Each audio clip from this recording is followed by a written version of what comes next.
झोपेतून जागा झाला आणि ओरडला, अब्बाजान. आणि मग शिवाजीला धरणार कोण हा सवाल विजापूरच्या दरबारात उपस्थित झाला. आणि मग फाजल खान याच्यासोबत सिद्धी याची नेमणूक केली जाते. तर हे दोघे आपली प्रचंड फौज घेऊन पन्हाळाकडे रवाना होतात. तर ते कसे बघा, उलमक्त सिद्धी जोहर आहे,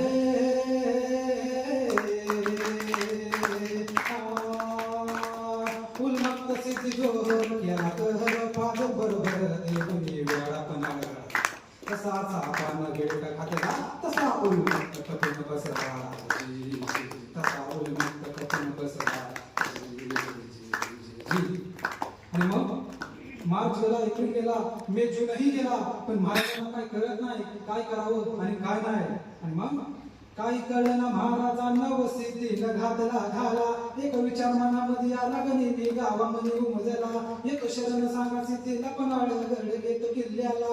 उद्या करतो दस्तखत येतो तुमच्या भेटीला जी जी जी, तुमच्या भेटीला जी जी जी. उद्या करतो दस्तखत येतो तुमच्या भेटीला जी जी जी, तुमच्या भेटीला जी जी जी.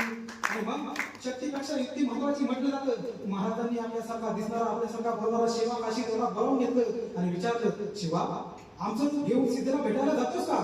शिवा म्हणाला, होय राजा जातो की, पण याचा परिणाम काय होईल माहितीये तुला?